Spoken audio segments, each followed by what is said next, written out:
Well, good evening. This is Paul Fletcher, member for Bradfield, and we're kicking off the Telly Town Hall with my guest, Warren Mundine.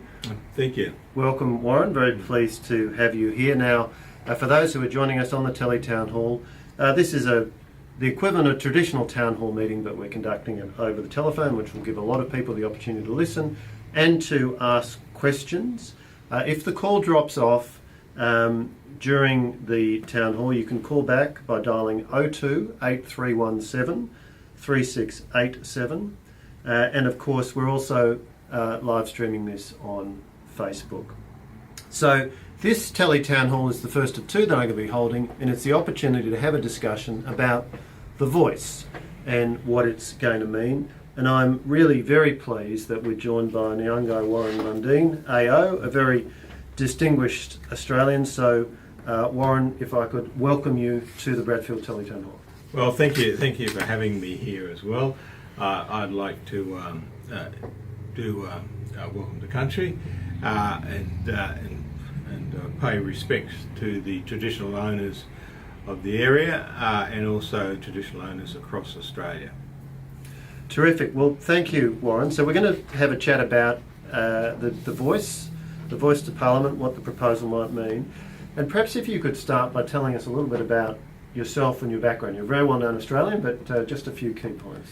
Well, just a couple of key points is my family. I have actually a photo on my computer and my iPhone and iPad, which is a photo of my father as a baby, and we're guessing it was about 1916, 1918, in that period, around the end of the First World War. And it's on the Uluru cattle station where my father grew up, and my family worked on it. And it's a family gathering. There'll be 30 or 40 people in that photo. But for me, it's really an important reminder of where I come from. That I come from people that transitional generation that they were living in humpies and that, and then moving into the modern world during the 20s and 30s, and of course my father off in the Second World War. And so I always look at that photo and I just think about the amazing life that they would have had, and the morals and work ethic and other things that they taught me, which got me to where I am today. That's a terrific background. For those who are just joining, you're with Paul Fletcher, member for Bradfield, and Warren Mundine, and we're talking about the voice. So Warren, can you start by perhaps briefly explaining what the voice is intended to do?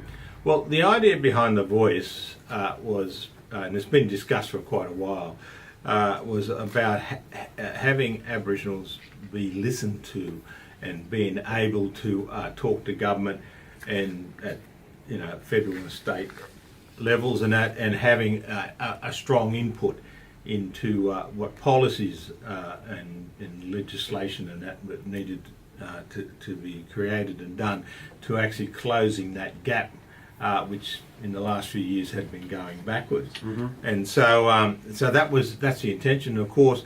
And the big one, of course, is putting it into because we've had advisory groups before, but the big one is putting it in the Constitution. And the background for that is they believe is that it stops governments and changing governments who would then actually close down that voice, as they call it, that council, whatever it is, that will be advising government and also the executive. Okay, so that's the kind of theory of what it's intended to do.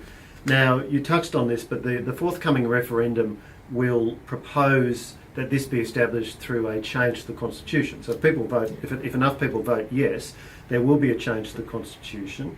What is the significance of the voice being established in that way through a change to the Constitution? Well, there's a couple of myths in the whole process. One is that Aboriginal people haven't got a voice. As you know yourself, you see Aboriginals in the Parliament all the time, and over the years, in fact, currently we have the Coalition of the Peaks, which sits at the National Cabinet with the Premiers and Chief Ministers and the Prime Minister. and they advise government on what policies, or not just only advise, waiting for the government to come up with ideas, but also putting forward ideas as well in that process. And that the difference now, what they're putting forward is actually having a body like that within the Constitution, which opens it up to a wide range of other issues in regard to that. And of course so I can understand why people are a bit confused out there, because we have a sort of a smorgasbord of legal advice coming from former Chief Justices and lawyers and judges and everyone else, and constitutional lawyers, and that, about what that really means. But one thing they do all agree on is that when it's in the Constitution, like the Coalition of the Peaks, the government can just close that down. Mm-hmm. What they all agree on is that once it's in the Constitution, then it's going to be really open the door for the arbitrator of the Constitution, which is the High Court. Yeah, okay. For those who are just joining, you're joining Paul Fletcher, your Bradfield Member of Parliament, chatting with Warren Mundine about the voice and what it would mean. Warren, of course, a very distinguished Australian and a leading advocate for the no position. So you've talked a bit about how what's going to be put to the Australian people is that the voice be established through a constitutional provision. Could it be done in other ways? Oh, there's a lot of ways of doing it. Because you look at these are the concerns I have. Is that you've had advisory bodies going back to the 1970s. You've had a whole wide range of them. In fact, I chaired a non-representative advisory board, which was set up by Prime Minister Tony Abbott and then reappointed by Prime Minister Malcolm Turnbull. Now, we were an expertise type body, and we always said that we weren't a representative body. But this one, the Coalition of the Peaks, currently is a representative body of all the community Aboriginal organisations. They sit at that table and give that advice.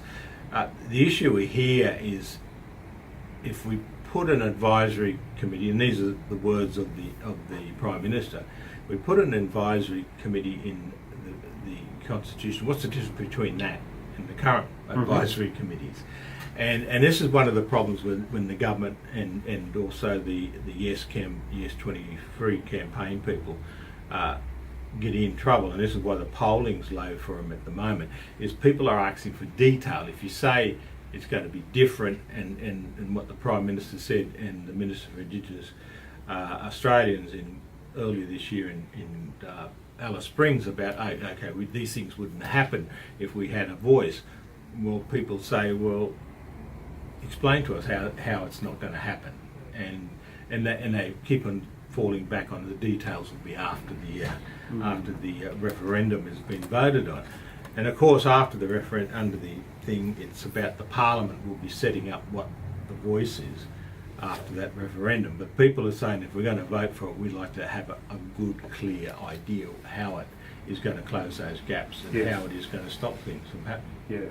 So, in other words, it could be established in other ways, if I'm hearing you correctly, and you pointed to some other bodies that operate that don't have a constitutional basis. Well, the first question I sent to the Prime Minister and the Minister of Indigenous Australians after the Alice Springs was, if you believe that, well, why don't you, because you've got the legislative power now within the Constitution, why don't you do that now, and then people can see how it works, how it operates and that, and also people can also see, like, even if it's perfect, I always said, even if it's perfect, you're still going to have bugs in there. And so how can we work on that? Then the government, of course, has refused to do that. So we're in this situation at the moment. As you've talked about, the stated rationale is to help close the gap, help address Indigenous disadvantage, and we know that there is significant Indigenous disadvantage. What other ways are there, in your view, for Aboriginal and Torres Strait Islander people to address decision making by government and target that issue of disadvantage? Yeah, well, I have 4 titles, which I talk about. And one is accountability, the second one is education, the third one is economic participation, which is about a job and investment and business, and the fourth one, which is really going to be a tough thing to struggle with, and that's dealing with the socio-economic problems within those communities. So you're looking at crime rates, you're looking at a whole heap of social issues there, domestic violence and so on and so on. The list goes on, and we've read about these reports every 6 months about what's happening in these communities. Now, going back to the first one, we're spending $3.5 to $4 billion directly to Aboriginal communities every year, and so that and we're not getting the results that we want to get, then shouldn't people be held accountable for it? We need. And one of the things with Prime Minister Abbott and Prime Minister Turnbull thing we looked at was, okay, what we should be putting outcomes in front, and not and then making people accountable for getting those outcomes. You set the time frames, you set the budgets, and you set the targets, and you do. The problem we have at the moment, we get the Closing the Gap report every year. Really great report, really great statistics, and we also get the productivity reports as well. But they seem to sit on the parliamentary table, and there's no real accountability and no real focus on those outcomes of that. Now, that's not the problem. That's not the problem with the Coalition of the Peaks or the Productivity Commission, because they've done a really good job. It's just that, okay, how do we fix these things? And the other thing I talk about is education. Education is key. I don't know any civilization or group of people in the history of the world that ever lifted themselves out of poverty and brought them into a mainstream modern society, and that without education. And so the problem we're having is that we're having kids in some of these remote and rural areas that you're getting attendance rates variable from 25% to 70%. Yeah. That is just not sustainable, and it's not going to help those communities. And then, of course, the third one is what the Turnbull and Abbott government did when they brought up with the indigenous procurement policy. Yep. It's one of the most successful policies I've seen in my life in regard to indigenous affairs. It started off with a $6.2 million contract. They have to be on merit. They have to deliver something. If it's a tank, they've got to deliver the tank on Monday working and everything like that. And what's happened with that is gone from $6.2 million in the 1st of July 2015 is now worth that in indigenous business economy is now worth $8.7 billion. So in that 8-year period, it's jumped to that. Yep. And then through that, 45,000 Aboriginals and Torres Strait Islanders have got jobs, and 37% of those have actually got jobs in regional and remote Australia. Now, that has just been a huge, incredible phenomenon. We also worked on, because you have this bizarre situation where Aboriginals are living on Aboriginal land. 55% of Australia's land mass is owned by Aboriginal people at the moment, mainly through native title and land rights, some people for purchases and so on, but that's the bulk of it.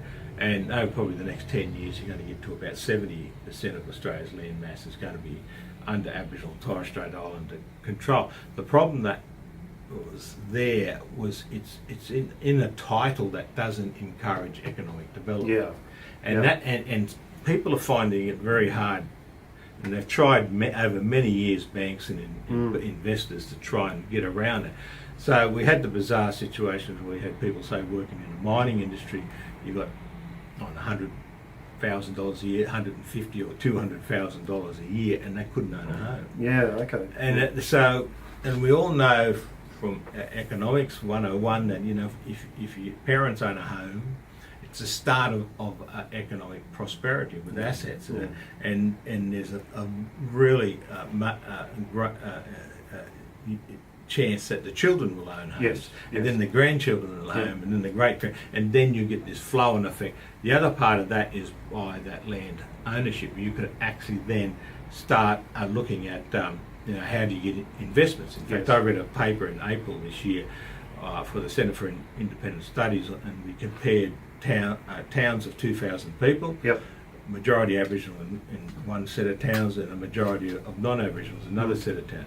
And we looked at it, and in the non-Aboriginal majority towns, you'd have a service station. Yes. You'd have a IGA type store. You would have a hairdresser. You would have probably a pub and accommodation and things like that. You would have tradies and working there. In the Aboriginal towns, the vast majority was a government store. Yeah, so that's a very interesting contrast. For those who are joining, it's Paul Fletcher, member for Bradfield, chatting with Warren Mundine about The Voice. Warren's just been answering a question I asked about Indigenous disadvantage and ways to address that and where The Voice might fit in. For those who want to ask questions, we've already got a few questions queued up, and we'll be getting on to questions from those participating in the meeting a little later on. But I wanted to ask you, Warren, amongst Indigenous Australians, and I know it's very difficult to generalise, but what's your assessment of views about The Voice? Is it something that's widely supported? Is it something where there's a diversity of views? Look, I find that it's mainly about geography, Yes. where people are living. Yes. You'll have people in the cities and that who'll be who know, excuse me, who know about The Voice and that. But from my travels across the country, I'd love to sit here being a no campaigner and say, oh mate, they're all going to vote no. And the actual fact, that's not true. The facts are that, I looked at the Get Up, the poll they did with Get Up's not my friend, but they come out with similar conclusions that we had, which is about 45% of Aboriginal people were never heard of The Voice, or they have heard of The Voice but they don't know what it does. Yes. And then there's another 25% which is going to vote no, and there's probably 30% who's going to vote yes. But there's probably other people in there who quite haven't made up their mind or welded on yet to either side. Okay. Yeah. So that's my looking at that, looking at the polling, and it's funny. It's across a lot of communities across Australia who are in different parts of rural and regional Australia are in the same boat, and then you've got the people even in the suburbs. I have this little joke where I got in a taxi and asked this taxi driver about The Voice, and he said my kids watch that show, I don't. So and also we know, and we've been through this ourselves, Paul, is that people really don't focus on these issues until you're about 6 weeks out or 4 weeks out from an election. Yeah, I reckon that's a good point. So we're holding the Bradfield Telly Town Hall. It's Paul Fletcher, member for Bradfield, chatting with Warren Mundine about The Voice. If you're participating by phone and you want to ask a question, remember to press 0 on your phone keypad. I've got 2 or 3 more questions for Warren, then we'll throw it open to people who want to ask questions. We've got some good questions that have come through. In this rather confusing landscape, there's a lot of different things that are part of it, and one of those is the Uluru Statement from the Heart. Can you explain what that is and how that fits in? Well, what happened is, it goes back to the Howard years. Howard wanted to put the recognition of Aboriginal and Torres Strait Islander people in the Constitution, which the vast majority of Australians, even in our polling from the no side, it's in the top 90. Yep. Everyone wants to do that, really. And then, but through these conversations, through the Howard years, Gillard Rudd, and then Tony Abbott, and that, we had, there's been this push about, okay, well, how are we going to do this? Now, I could have told, because I've been around for a long time, I could have told them what the answer was going to be when they set up this consultation period. Now, what happened was there were 13 dialogues across Australia. They were by invitation only, and they even say it on their website and everyone else that was done so they can get consensus.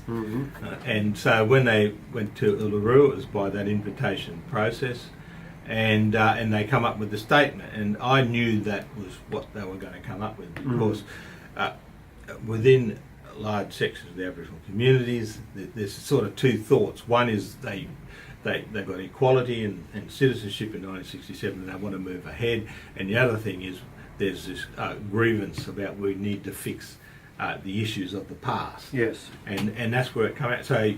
So the Uluru Statement from the Heart talks about 4 different things. It talks about a voice, so Aboriginal people have a voice to government, which should be in the Constitution. They talk about treaty. They talk about truth telling, and they talk about a Makarrata Commission, which is separate from the voice, but actually will be the one who is going to be guiding the truth telling and the treaty. Okay. Yes. Look, thank you for that that summary. Now, you've touched on this a bit, but both major parties support constitutional recognition of Indigenous Australians, as you've just cited the figures. A very large majority of Australians support that. It's very clear to me, my constituents in Bradfield, there's very strong support for a constitutional recognition of Indigenous Australians. So why is it that we're in a position that we've got differences on this particular referendum? Well, the difference is when it started in the Turnbull government, when the report came out, the Uluru's Statement from the Heart, then the Kalma-Langton report, and then it was glaringly different to what the original people thought about putting recognition in the Constitution, and then we come up with all these bureaucrats and all these committees and all this whole setup that was coming with that. And that's when the Prime Minister at the day, Malcolm Turnbull, said, this is not what we really wanted. And so that's where we sit today. The Labor Party said no, they're going to put the full force of the Uluru Statement from the Heart into in place. Yes. So that means voice in the Constitution. We're going to have this Makarrata Commission, which will guide the treaty process and truth telling. There's no real explanation beyond that in the documents, except recently there were some documents that they said come out from it, and there's been comments by some people on the Yes campaign about, you're talking about reparation, you're talking about other issues. Now, for me, there was some, when the Prime Minister said, well, we're not going to deal with Australia Day, we're not going to deal with that, I found that quite funny. People can argue about reparations and other things, but I found that funny because for the last 20 years, Australia's been arguing about Australia Day, so I couldn't see the voice not talking about that. Yes. And of course there's a wide range of other things. The things that concerned me the most was in regard to, well, what's this treaty process? And I'll say it on records here. I've said it everywhere. I've said it on ABC this morning. I've been a tremendous supporter of treaties, which is dealing with a traditional owner people, and getting through that recognition and it's in their ownership of the land, and also tying up what their interest in is in regard to culture, language, and management of the country.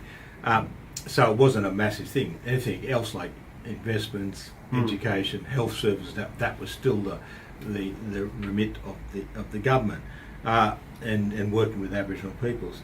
So that's a concern about where is that going to head. And the other one, which really worries me, because you've got to deal with it in the Parliament at the moment, and that is the bill in regard to the truth-telling, misinformation and disinformation. Now, to me, I'm very suspicious of that, because the previous Labor government actually tried to do things about free speech in regard to media. That was Stephen Conroy. Yeah, Stephen Conroy did that, and so so I'm saying to the government, show to us that isn't what it is, and that we are now going to go into an attack on free speech in this country, because the concern is who's going to be the arbitrator of truth. Yeah. Okay. And that is a major concern. Yeah.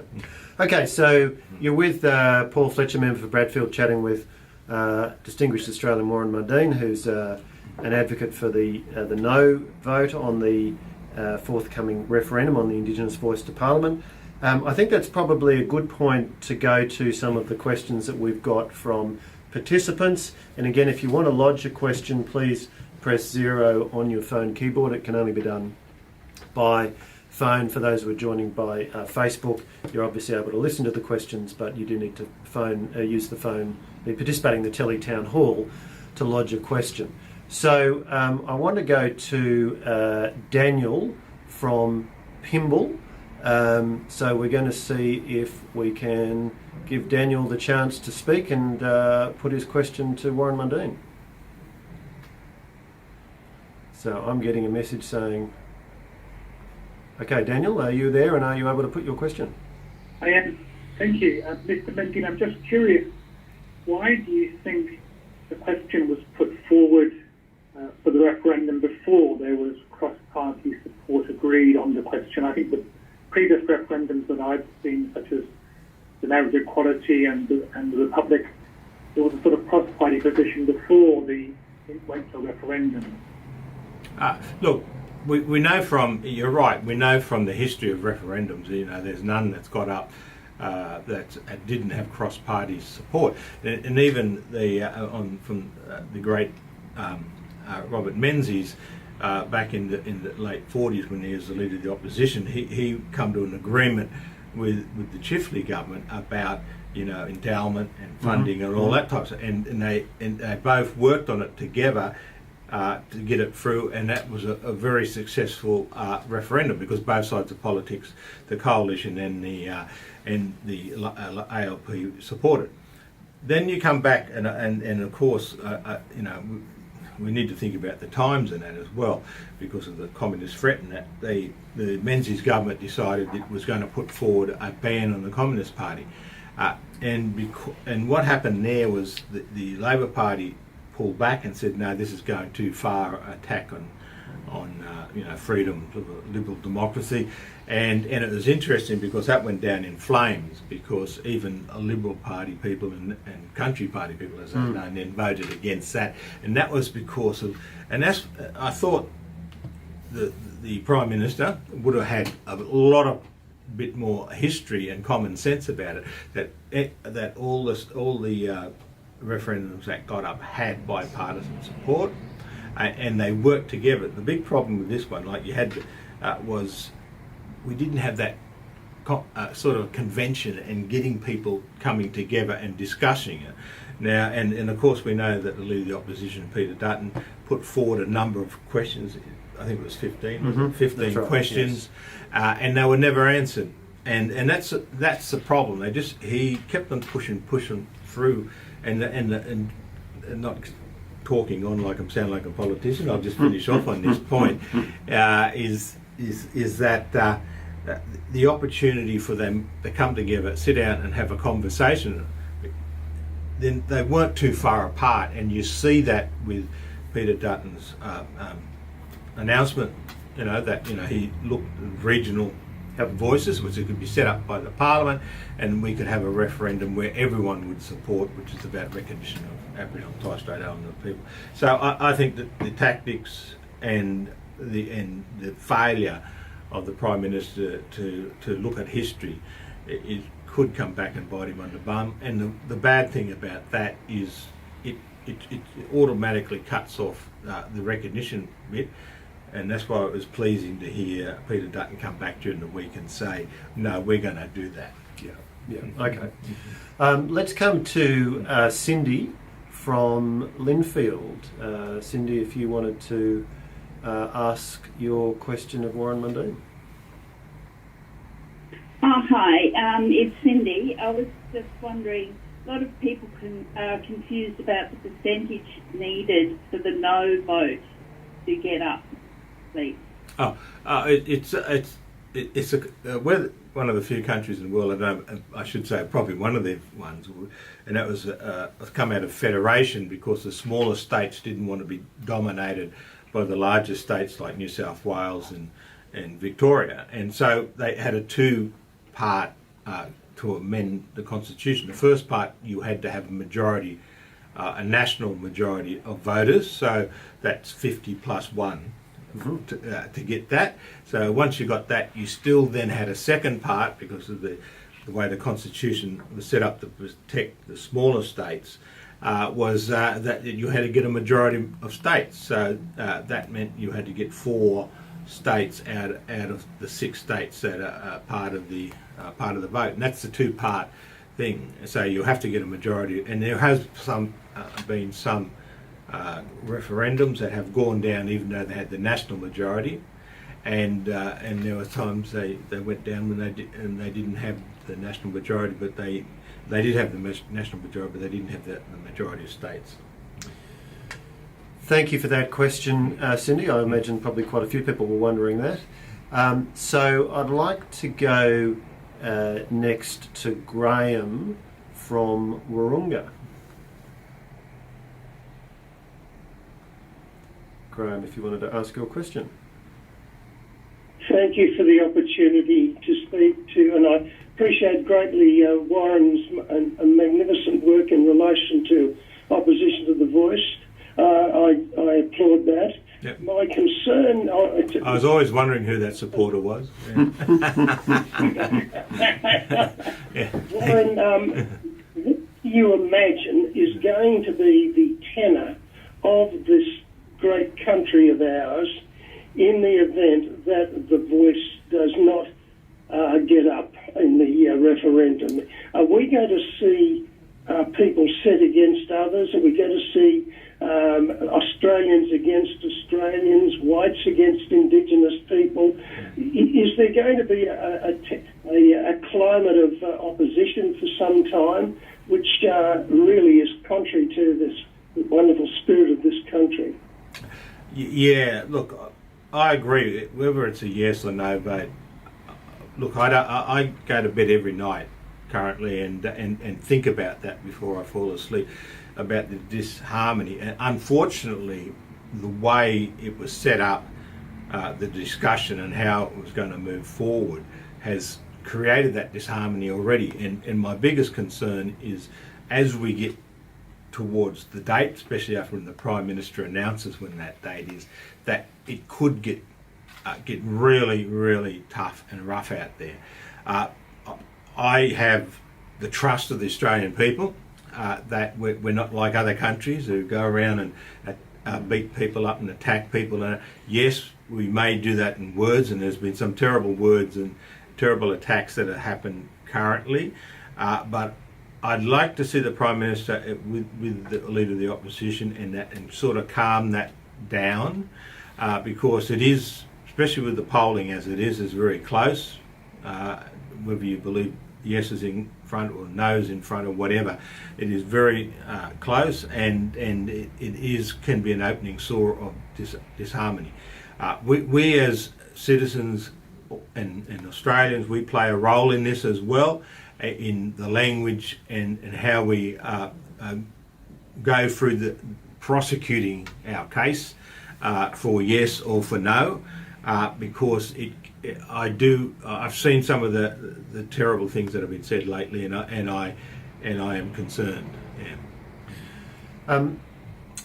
Thank you for that question and that answer. I'd like to go to John from Warrawee, who's got a question. John, over to you. Oh, thank you very much for the opportunity to ask a question. Look, I'm just concerned of how big the Voice is going to be, how much it's going to cost, how the members of the Voice are appointed, or are they elected? Who does the election or the appointing? And what difference is it going to be making? Is it going to be at ground level, or is it going to be dominated from, people from Canberra or from interstate, from, speaking on behalf of all Aboriginal and Torres Strait Island people? Yeah.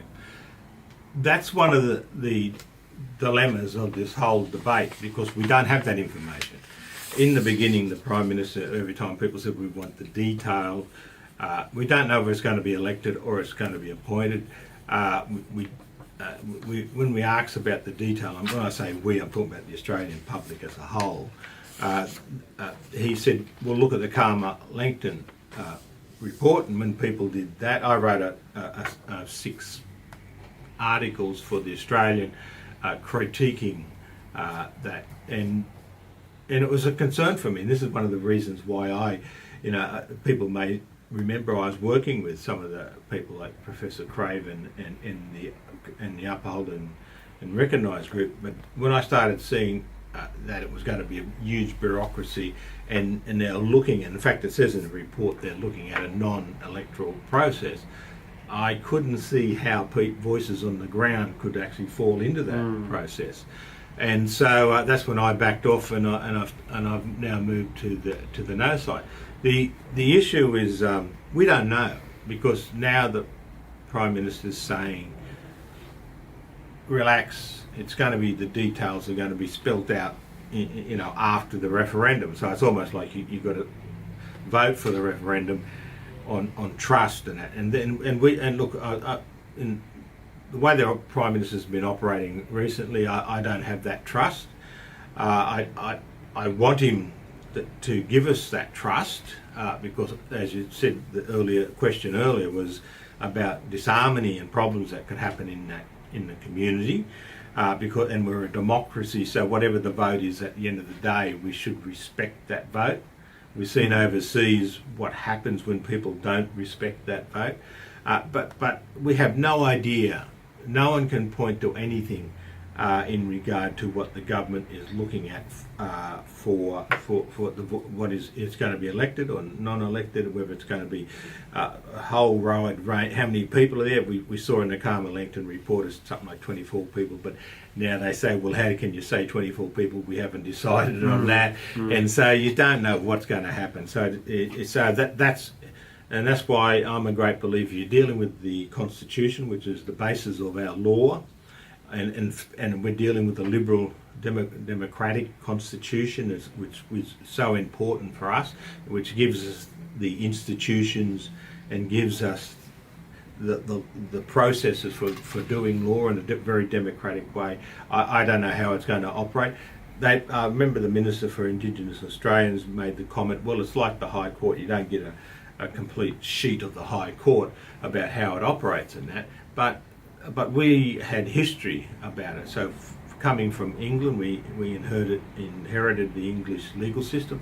They've had a high court for 500 years. So we knew how it was operating. We knew how it worked. Then we also knew the Americans, when they had a Supreme Court, 100 and something years of the Supreme Court when we did our federation, so we knew how that Supreme Court works, as well as the colonies, I should call them in those days. Now the states, the colonies had their own Supreme Court, so we knew how that operates. No country in the world has a voice, so we don't know what it is. We don't know how it's going to operate. Let's come to Diane from North Turramurra. Diane, you will be able to ask your question, I think, now. So over to you. Oh, hi there. Thank you for taking my call. How are you? I'm great. Thanks for your question. Yeah. Thank you. My question is that currently the budget has allowed $4.2 billion average per year to Aboriginal funding for communities and programs.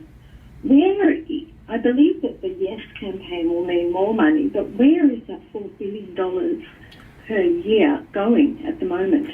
Well, that's the $64 question, or $4.2 billion question. It is, look, we know where some of the money is going in it. In fact, the Productivity Commission come out 3 weeks ago. I stand to be corrected on it, but it was about 2 or 3 weeks ago, and it said about 37% of that budget actually gets out to on the ground with Aboriginal people. So that's 63% of that budget is spent within the bureaucracy and within Canberra and the larger cities like Sydney, Melbourne, and Perth, and that. And so we've got a very limited amount of money getting out to those communities. So that's one of the big problems, and I raised it in regard to accountability. Surely, like if I was running my businesses, where we were only getting 37% of our money out to our customers, I'd be bankrupt actually. So we need to, and it's not about blaming people or attacking people. It's just a common sense economic issue about we need to get that funds out there to deal with these dreadful issues we see on our tellies and in the newspapers. You're with Paul Fletcher, member for Bradfield, and Warren Mundine, chatting about The Voice. If you want to ask a question, if you're participating in the Telly Town Hall, you can do so by pressing 0 on your phone. Let's come to Susan from Roseville. And Susan, I think you should be able to ask your question now. So over to Susan. Hi Warren, thank you very much for your sensible input to these issues. Thank you. My concern is that I do believe that all Australians should be equal under the Constitution. And given that Mr Dutton is now seems to be supportive of a legislative voice, both regional and Commonwealth, why do you think it is that the Labor Party is not considering legislating the voice so that it can be amended and outcomes can be assessed? I have enough problems in getting into my own thinking in my brain, so I'm not going to go into the brain of the Prime Minister. That's a bit of a journey for me. Look, the reality is that they're not going to do it. They unless some miracle happens leading up to October, whenever the referendum has. It's a sensible approach. The Constitution gives the power to the legislator, which is the Parliament, to make those calls today. I don't know why they don't do it, or even restructure the way some of the bodies are operating today, and even putting accountability into that process, and that is well outcome driven. Like I always say, look, and I'm just using this as an argument, and I'm not a doctor, so some doctor will bring up and say I'm wrong, is that, if you've got a community and measles is the problem, then you ask, well, how long does it take to get rid of measles? And let's say, for argument's sake, it's 7 years, then we can fund that and work on it and make those bodies that are put in charge of that have that 7-year outcome. But at the moment, it is swallowed up by a lot of bureaucracy, and as I said, I'm not blaming people in that. I just want it to be fixed. I just want it that money, most of that money, getting out into those communities. So thank you, Susan, for that question. Let's come to Helen from St Ives.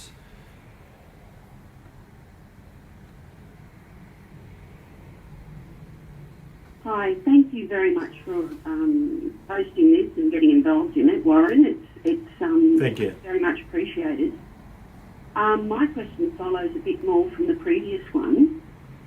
As you were saying, the government can legislate a whole lot of changes, right? The referendum costs a heck of a lot of money. Besides not easily reversing some of the decisions that come with the voice referendum, what are the other repercussions?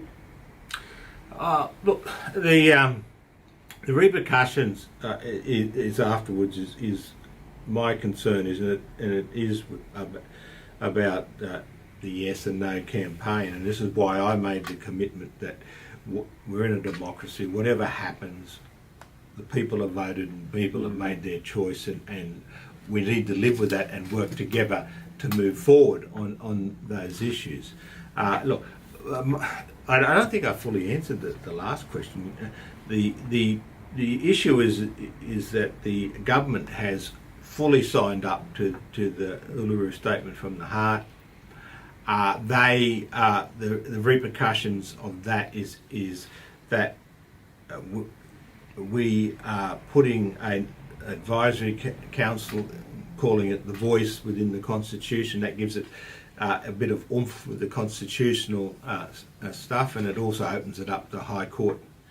People going to the High Court, and we won't know whether that is going to happen then until it actually happens, whether the High Court accepts certain challenges or not. that will be a decision of the High Court, and also if they do accept them, what is going to be the decision of those things. So we won't know any of that stuff. So and it could be a whole wide range of issues. I'm really, there's two issues that really come out. One is they should have worked a lot closer and a lot better, and had conversations with the coalition, and you know, and don't leave the crossbenchers and that. They should have had those conversations a lot better, and come out with a better, more successful way of doing things.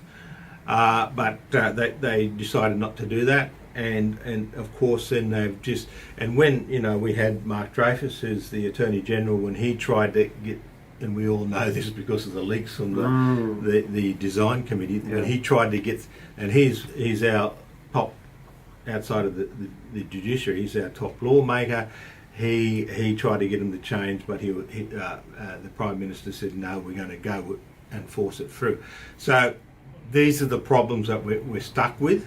I'm hoping that some sort of common sense starts coming through, and we have those conversations and bring the country back together and bring the Parliament back together about what they can do to move forward. I don't know what that's going to be. I'm not a magician, but I'm hoping that can happen, and I'm hoping that that people do settle down. And the Prime Minister needs to do this too, because some of the insults that are coming from his own mouth, is that he needs to settle down too and just prosecute the case, prosecute their arguments, which is what you do in a democracy, and then people can make up their own mind. A very, very comprehensive answer. I wanted to come to I think from Roseville, if we could just go down the screen a bit, just talking to my assistant here. Well, yeah, Richard from Roseville has an interesting question. So, Richard, over to you. Yeah, hello, yes. I'm following this with interest, but I lack detailed knowledge of things. I'm interested in the fact that the South Australian government has passed, or is in the process of passing, something somewhat similar to what is suggested for the Voice, but they're doing it without changing the Constitution. I wonder if Mr. Mundine could clarify whether that's a suitable way to go, or what the differences might be. You're correct. It was a legislative process. It didn't change the Constitution. You know, in New South, I'll go to New South Wales here. New South Wales did change their constitution, but it was about recognition. That they put that through. There was no arguments. There's no debates. The sky hasn't fallen in, and people have moved on. Peter Malinakis, I have a lot of respect for him. He got me to do the inquiry into adult prisons and reoffending in South Australia. Back when he was the Corrective Services Minister in the previous government,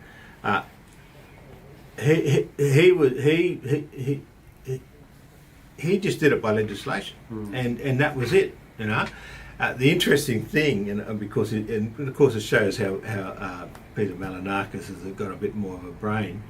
He also delayed it until after the referendum because he didn't want to see it interfere with the referendum, as what we saw in Western Australia with the Aboriginal Heritage Act. Yeah, the answer is a very short, even though I've been going on forever, I think. The answer is very short and sweet. It is a legislative approach, and same with Victoria. That's a legislative approach as well as New South Wales. And it's and we'll see what happens at the end of the day. It wasn't a constitutional thing. You're listening to the Bradfield Telly Town Hall. I'm Paul Fletcher, member for Bradfield. I'm chatting with Warren Mundine about The Voice, and we've had quite a few questions come through. There's still a few minutes left. If you want to ask a question, press 0 on your handset to do that. I'd like to come to Peter from Kalara.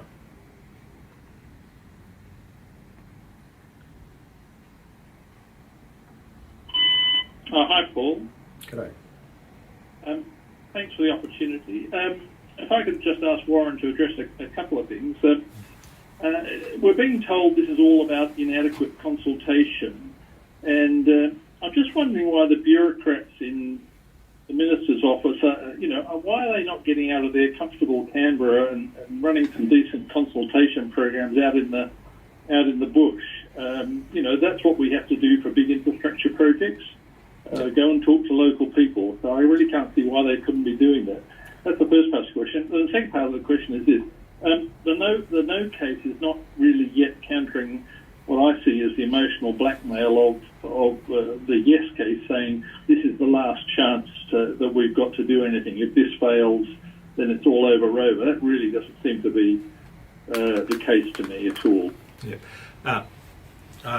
Dealing with the first question, I'll make a declaration that I'm a chairman of a exploration and mining company. We've got 3 mines in Australia, 2 in West Australia, 1 in Queensland. We can't do anything on our mine sites without sitting down and having consultations, having negotiations, and coming to an agreement with the local Aboriginal people. I can't see why that wasn't the process that they didn't use for the beginning of the discussions about the Uluru statement from the heart. That would have been a better process, because I, as being in that industry, I deal with Aboriginal communities virtually every day of the week, and deal with their issues and what the legislation and everything does.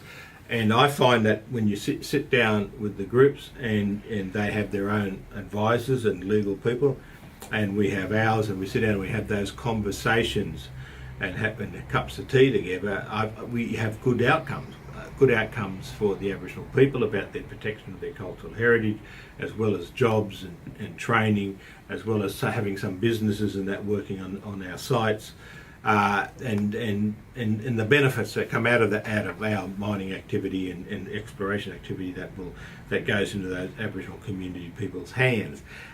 I don't know why they didn't use that approach in the beginning. I just only can use their words, which was they decided to have invitations, which was getting a consensus of people to come.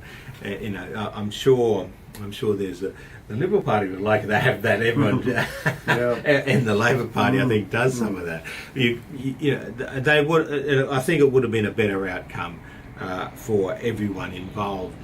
In regard to the second part of your question, I'm just looking at Paul to remember. Did you want to perhaps repeat that, Peter? The second part of the question? I don't know if I can get it. We might see if we can bring Peter back up again. Come back, I can't. Yeah. All right. Well, we might have to go on to... sorry about that. That's all right. But what we will be doing is taking a note of the questions that we haven't got to, and we'll be responding after this Telly Town Hall. I want to go to Matthew in St Ives, and I know he's been waiting quite a while.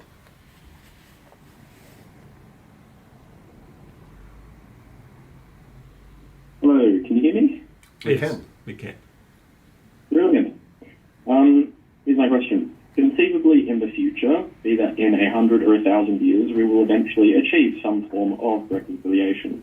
If this is the overall aim, many have said we will achieve that through voice, truth-telling, and treaty.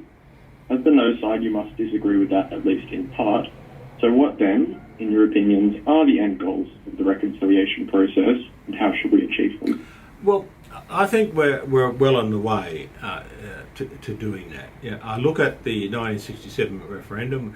I'm of that old age that I was a child during that referendum, and my older brothers and sisters and my parents worked on it.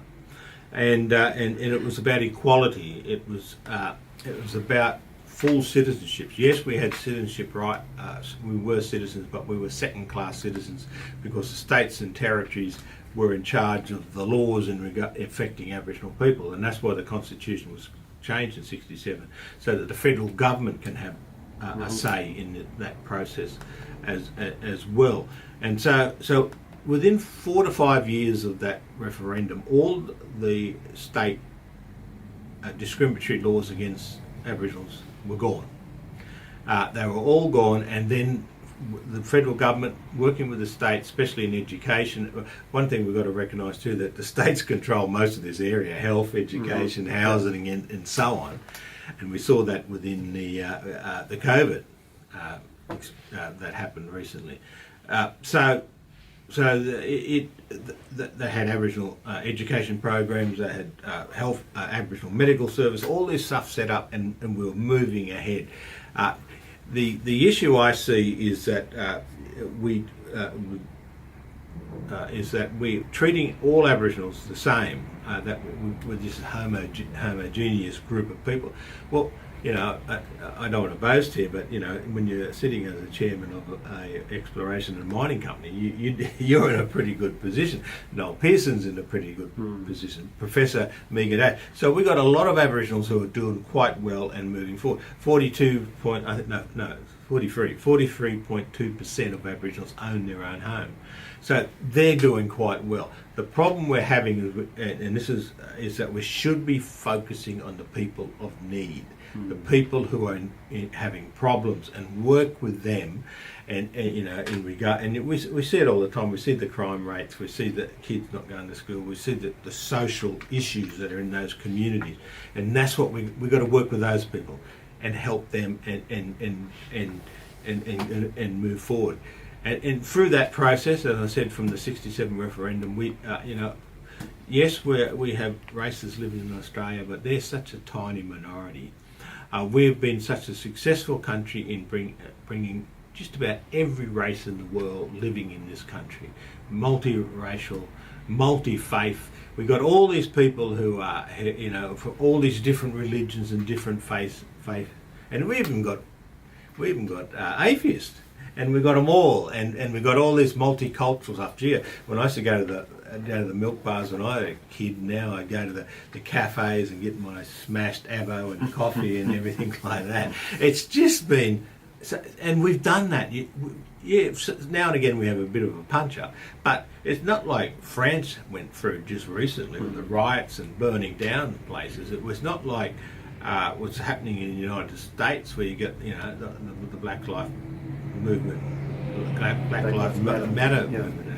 And it's so we're doing very, very well, and I think we're one. You know, despite what some of my American friends say, I think we've been the most successful country in the world in regard to keeping our liberal democracy and the rights of people, and the citizenship of equality, and whether you've been a citizen for 30 seconds or you've been here for 60,000 years, you're all equal, and you're all treated equal before the law. When is reconciliation going to end? I think we're well on that journey now. That it's going to end. Well, look, thank you, Warren, for that answer, and thank you for all of your answers. And can I thank everybody who has participated tonight? We've had very good participation. We've had a range of good questions. The questions we haven't been able to answer, we're going to take a note of them, and we will come back to you by email with a response. Can I remind you that we have coming up in about 3 weeks' time, I'm just checking to be reminded of the exact date, but we have another session which will be the 31st of August. Thank you, 31st of August. I'll be having a similar chat with Julian Lisa, who's an advocate for the Yes campaign. But can I thank everybody who's been involved in the discussion tonight? Warren, can I ask you this question in closing? I think a big theme in the questions tonight was how can we be satisfied that the work that needs to continue to be done to address Indigenous advantage is going to continue to be done no matter the outcome? Of course it is. It's this, and I say the word nonsense in that reconciliation is going to stop. Australian people, as I say, since 1967 and post Second World War, have been working forward, and and really becoming a multi-pluralist society, and we can thank that to our structures of our legal systems and our democracy, that has made that achievable. And so I think that the country is in a great place, and whatever whatever the decision of the people out there, this is a great thing about the democracy. Whether you agree with it or not, the people always get it right. And so, I will work and I will continue to work for that to happen. And I can't see any of our fellow Australians turning their back on that. Look, I'm sure there's going to be one or two people out there on the fringes, but the vast majority of Australians will still put their shoulders to the grinding stone and move forward. Well, look, that's a good note to end on. Thank you very much, Warren Mundine. Thank you, everybody who's participated. That brings to an end tonight's Bradfield Telly Town Hall on the Voice to Parliament, and come back on the 31st of August for the next one in our series, which will feature Julie and Lisa. Thank you very much, Warren Mundine. Thank you very much. Thank you, people.